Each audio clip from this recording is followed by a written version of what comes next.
Oke,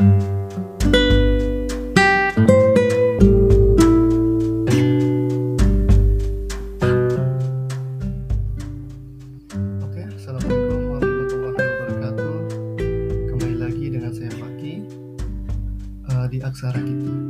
Sebelumnya mohon maaf jika kemudian di beberapa waktu belakangan atau mungkin hari ini sampai mungkin juga di kaidah-kaidah berikutnya jika ada suara-suara yang mengganggu seperti suara blender ya di kaidah yang pertama, atau juga kemudian suara istri saya sedang mual karena alhamdulillah per 10 Januari ini pun Nia sedang hamil anak pertama, usia lagi jalan 21 minggu ya, kemarin baru 20 minggu alhamdulillah. Jadi mohon doanya juga agar diberikan kelancaran gitu ya, dimudahkan. Insyaallah anak kami akan lahir di bulan Syawal, tepatnya kalau tahun Masehinya di 26 Mei 2022 ya, menurut dokter, insyaallah, jika tidak ada perubahan. Nah, sekarang masuk ke dalam kaidah berikutnya, di kaidah kelima. Di sini Dr. Umar bin Abdul Al-Muqbil mengambil penggalan ayat di surat Thaha ayat ke-61. Wa qad khaba man iftara, dan sungguh merugi orang-orang yang mengada-adakan kedustaan. Surat Thaha ayat ke-61. Kaidah ini disebutkan terkait dengan kisah Musa alaihissalam dengan Fir'aun dan para penyihirnya, seperti yang disebutkan oleh Allah dalam Al-Quran Nul Karim, tepatnya yaitu di surat Thaha ayat ke-59 sampai dengan 62.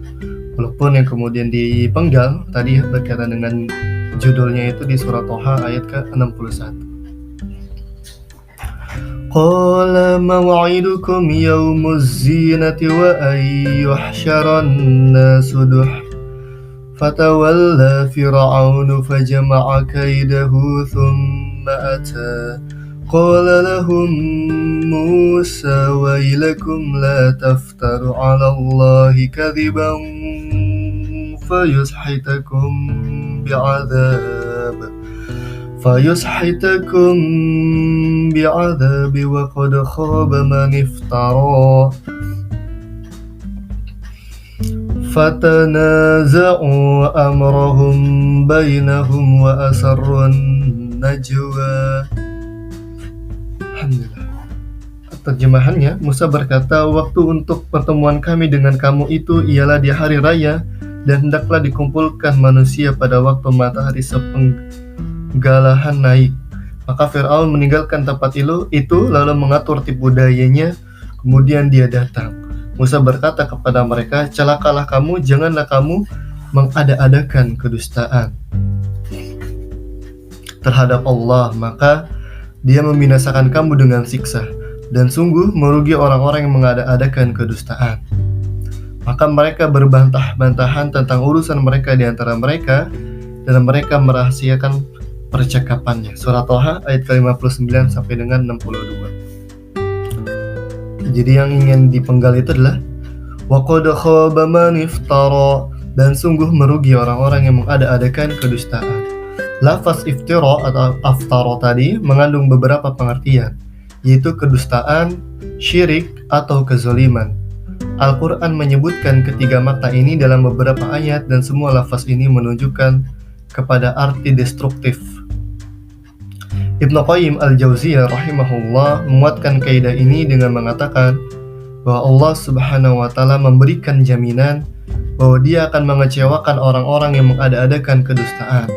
Dia tidak akan memberikan hidayah kepada mereka, dan Dia juga tidak akan, atau Dia juga akan merasakan, maksudnya di sini adalah orang-orang yang mengada-adakan kedustaan ini akan merasakan siksa kepada mereka. Gambaran penerapan kaidah ini, jika kemudian kita renungkan baik-baik kaidah Al-Quran ini, maka kita akan menemukan sebuah fakta tentang pihak-pihak yang paling banyak mengambil bagian atau terlibat langsung pada dusta ini. Di antaranya, dusta dan mengada-ada atas nama Allah, mengatakan sesuatu tentang Allah tanpa didasari ilmu pengetahuan dengan penggambaran yang bermacam-macam. Allah berfirman Subhanahu wa Ta'ala dalam surat Al-An'am ayat ke 93, وَمَنْ أَظْلَمُ مِمَّنِ افْتَرَى عَلَى اللَّهِ كَذِبًا أَوْ قَالَ أُوحِيَ إِلَيَّ وَلَمْ يُوحَ إِلَيْهِ شَيْءٌ وَمَنْ قَالَ سَأُنْزِلُ مِثْلَ مَا أَنْزَلَ اللَّهُ. Dan siapakah yang lebih zalim daripada orang-orang yang membuat kedustaan kepada Allah, atau yang berkata, telah diwahyukan kepadaku, padahal tidak ada diwahyukan sesuatu pun kepadanya. Dan orang yang berkata, aku akan menurunkan seperti apa yang diturunkan Allah Subhanahu wa Ta'ala. Surat Al-An'am ayat ke-93.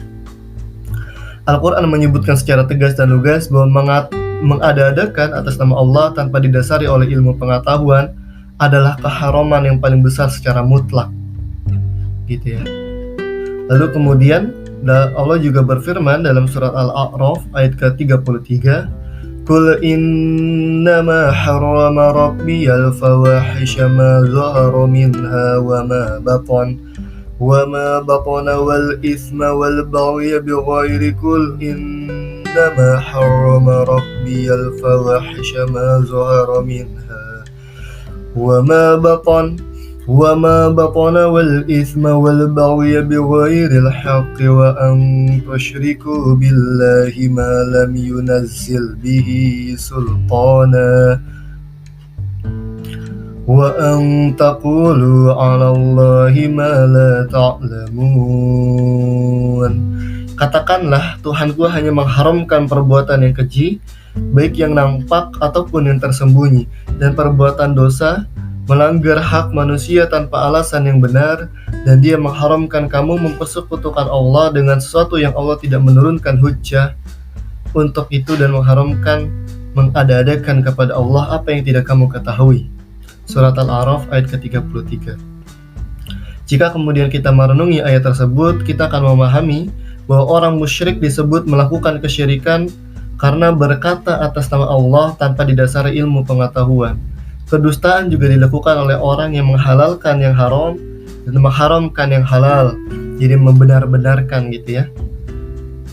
Allah Subhanahu wa Ta'ala sering menceritakan perilaku sebagian pendeta Bani Israel seperti seputar hal ini, termasuk juga orang yang berfatwa tanpa dibekali ilmu, gitu ya. Jadi berfatwa karena memperturutkan hawa nafsu pimpinannya, gitu ya, pemimpin negaranya, ataupun kemudian memperturutkan hawa nafsunya.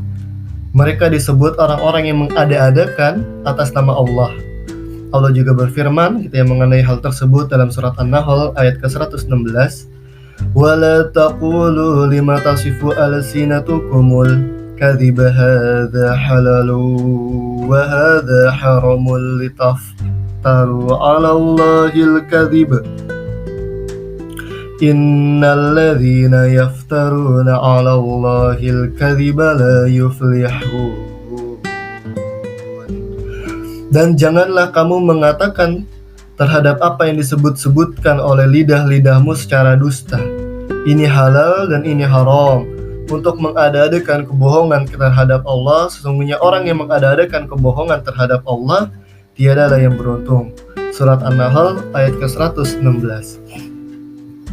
Karena itu, tidak sedikit ulama salaf yang sangat berhati-hati untuk menetapkan sebuah fatwa, karena itu pula bagian dari hukum Allah.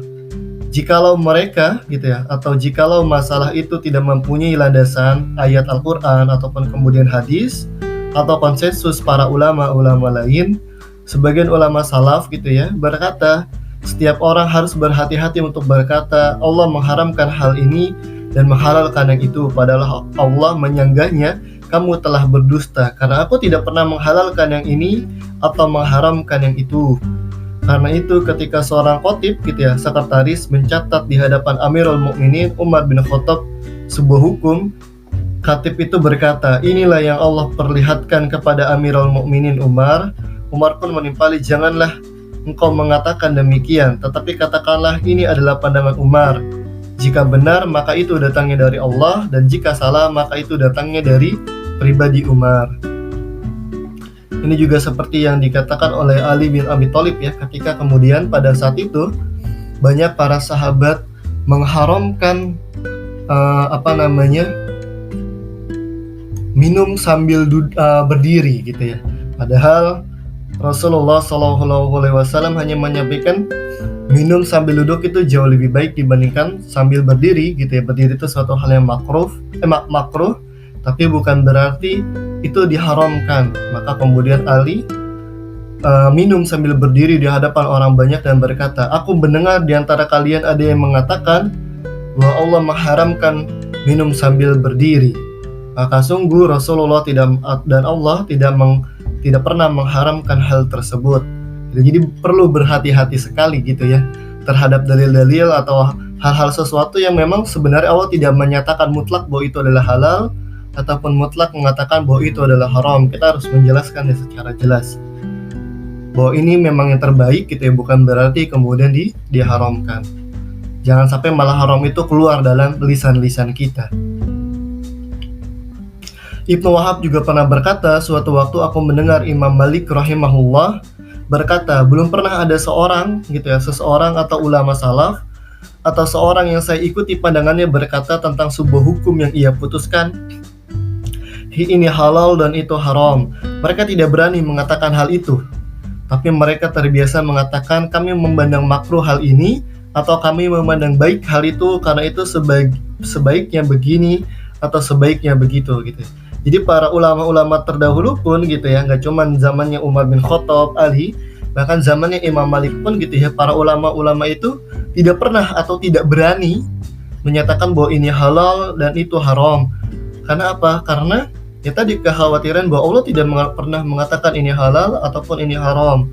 Tapi tadi kami memandang makruh hal ini atau kami memandang baik hal itu. Karena itu sebaiknya begini atau sebaiknya begitu. Karena itu, siapa yang tidak memiliki dasar ilmu pengetahuan terhadap hal yang ia bicarakan, maka hendaklah ia menjaga lidahnya. Juga seorang alim yang diberi anugerah dan kesanggupan memberikan fatwa gitu ya, seperti para alim ulama, kalau di Indonesia mungkin ulama MUI gitu ya dan lain sebagainya, yang memang memiliki kesanggupan memberikan fatwa kepada umat gitu ya, kepada manusia agar memerhatikan petunjuk serta bimbingan ulama salaf, sebab ia merupakan takwil dan tafsir yang terbaik. Bentuk penerapan kaidah ini adalah tindakan dan sepak terjang sebagian peletak dan perwari hadis, baik yang dulu maupun sekarang, yang berdusta dan mengada-adakan atas nama Nabi, baik untuk tujuan tertentu atau karena suatu klaim bahwa itu sesuatu yang baik, seperti periwayatan hadis-hadis yang terkait targhib atau tarhib, motivasi dan ancaman. Atau juga karena motif politik gitu ya, mazhab gitu ya, karena perbedaan mazhab misalkan, terus juga bisnis serta kepentingan-kepentingan lainnya yang kita sudah saksikan semenjak dahulu. Sekiranya orang-orang yang terlibat dalam menyebarkan hadis Nabi itu mengetahui dan menyadari bahwa aktivitas mereka sesungguhnya termasuk mendustakan Rasulullah SAW, karena tadi dia misalkan mengatakan yang haram padahal itu suatu hal yang tidak pernah disampaikan oleh Rasulullah, bahwa itu adalah hal yang haram.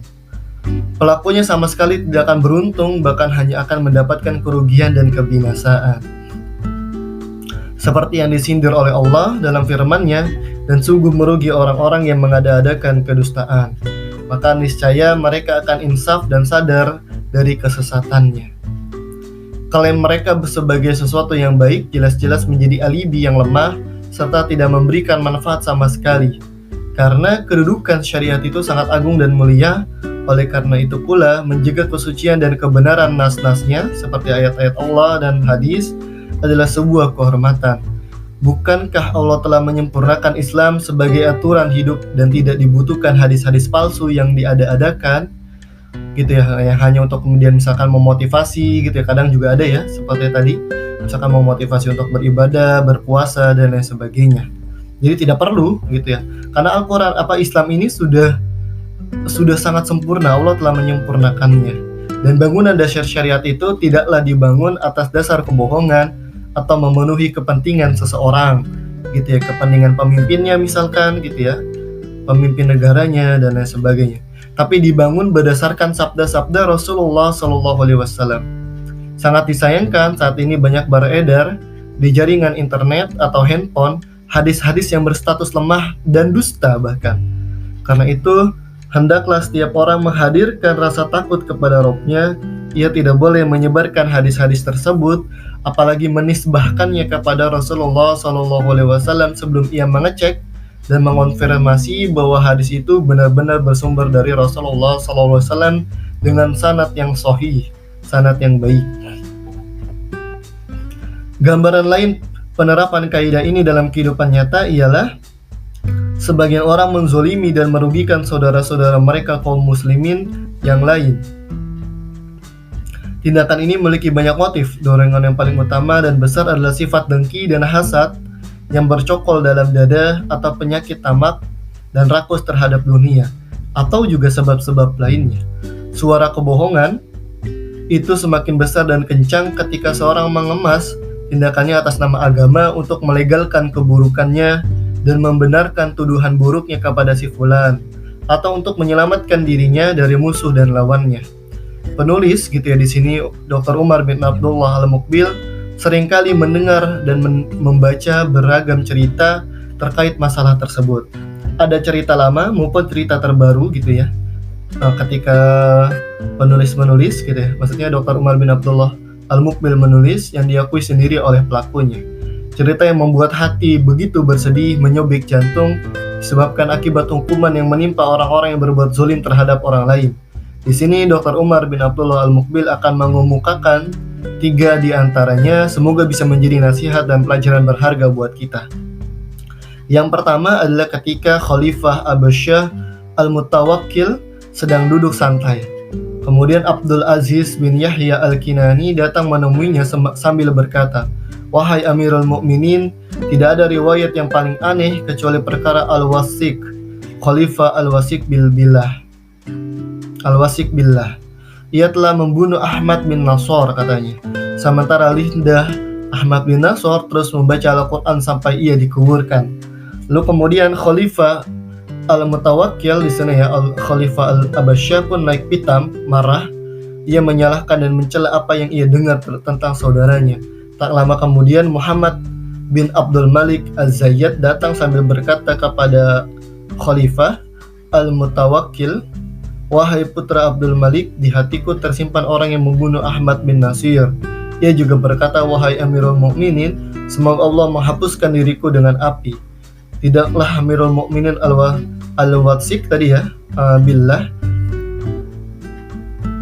yang dianggap membunuhnya gitu ya, melainkan ia Ahmad bin Nasr adalah orang yang kafir gitu ya. Yang karena kan tadi disampaikan oleh Abdul Aziz bin Yahya Al-Kinani bahwa di sini Al-Wasik itu Khalifah Al-Wasik billah membunuh Ahmad bin Nasir, tapi kemudian disampaikan di sini oleh Muhammad bin Abdul Malik Az-Zayyad bahwa Ahmad bin Nasir itu adalah orang yang kafir.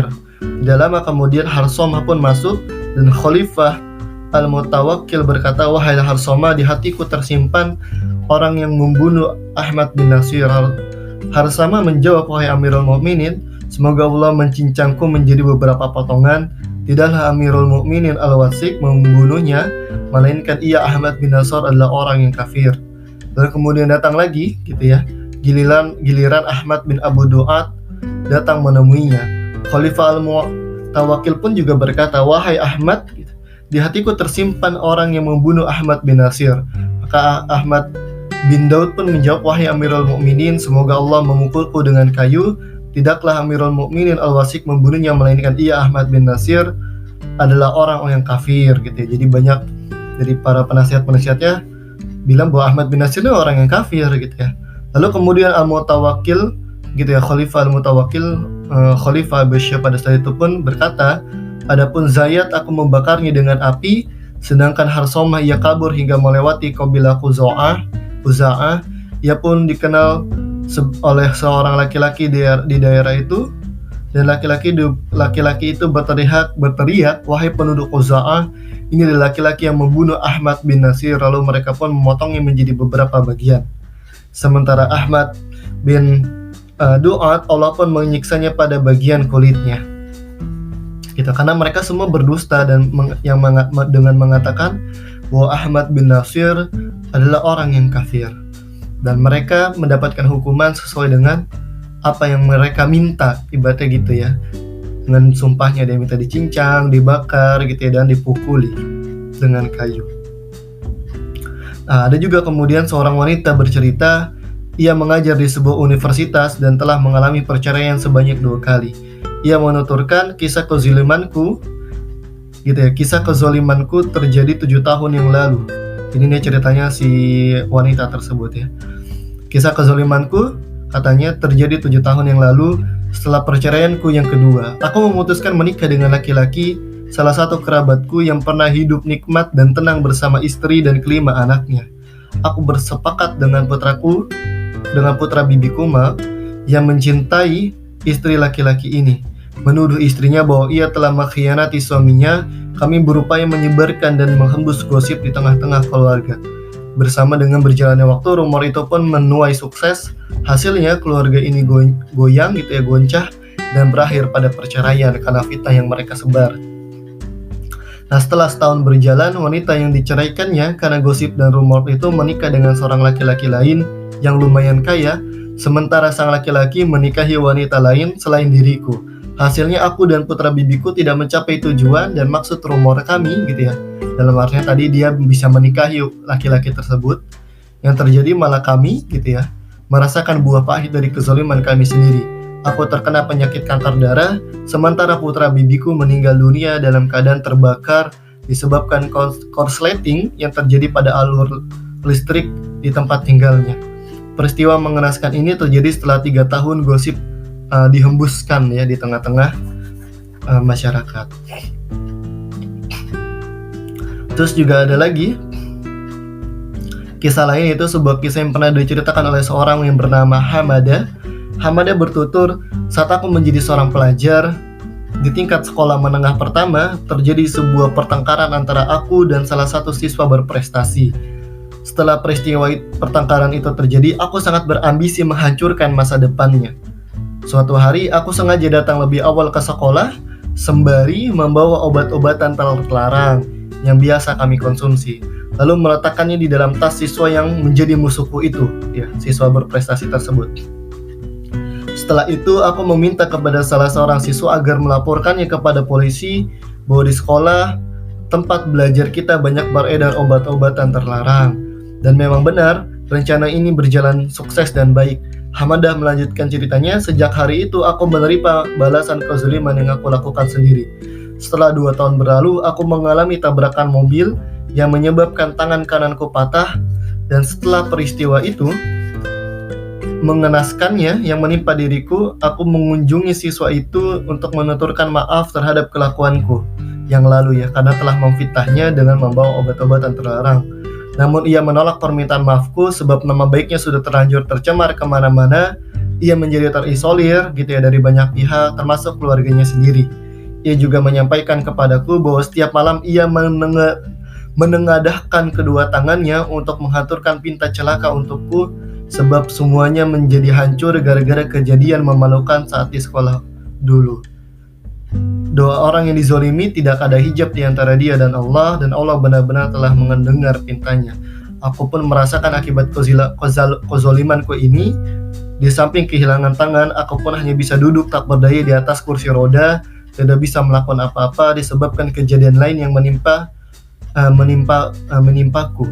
Hidupku dipenuhi kesulitan dan kesusahan dan selalu dihantui perasaan takut jika kematian secara tiba-tiba menghampiri, sebab aku sangat takut terhadap hukuman Allah yang menjadi Tuhan bagi hamba-hambanya. Jadi sangat berhati-hati sekali jangan sampai kemudian lisan kita, ini juga ada kaitannya dengan kaidah pertama yang waqulu linnasi husna, bagaimana menjaga lisan kita dengan tidak mengada-adakan kedustaan atau kemudian bersumpah atas nama Allah dengan kedustaan atau memberikan fatwa dengan kedustaan untuk memperturutkan hawa nafsu pimpinan kita atau agar pimpinan kita merasa senang dan lain sebagainya.